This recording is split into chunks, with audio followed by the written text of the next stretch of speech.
শুভ জন্মদিন ডক্টর মোহাম্মদ ইউনূস। অন্তর্বর্তীকালীন সরকারের প্রধান উপদেষ্টা ও নোবেল শান্তি পুরস্কার জয়ী অধ্যাপক ডক্টর মোহাম্মদ ইউনূসের 85তম জন্মদিন আজ।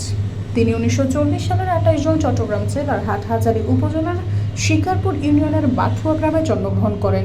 এই দিনে ডক্টর ইউনূসকে শুভেচ্ছা ও অভিনন্দন জানিয়েছে দেশ বিদেশের বহু ব্যক্তি, সংগঠন ও শুভানুধ্যায়ী।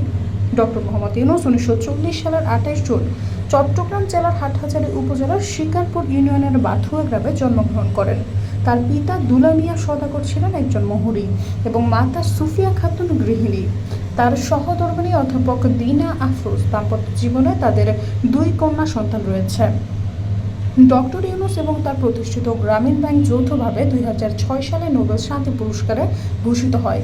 তিনি প্রথম বাংলাদেশি হিসেবে সর্বোচ্চ আন্তর্জাতিক স্বীকৃতি অর্জন করেন। নোবেল ছাড়াও তিনি বিশ্ব খাদ্য পুরস্কার সহ বহু জাতীয় ও আন্তর্জাতিক সম্মাননায় ভূষিত হয়েছেন, যা তাকে বিশ্বমঞ্চে একজন মানব কল্যাণে নিবেদিত সামাজিক উদ্যোক্তা হিসেবে প্রতিষ্ঠিত করেছে।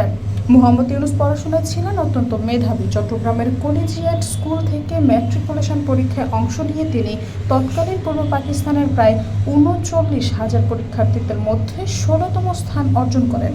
এরপর তিনি চট্টগ্রাম কলেজে অধ্যয়ন করেন এবং পরে ঢাকা বিশ্ববিদ্যালয় থেকে অর্থনীতিতে স্নাতক ডিগ্রি লাভ করেন।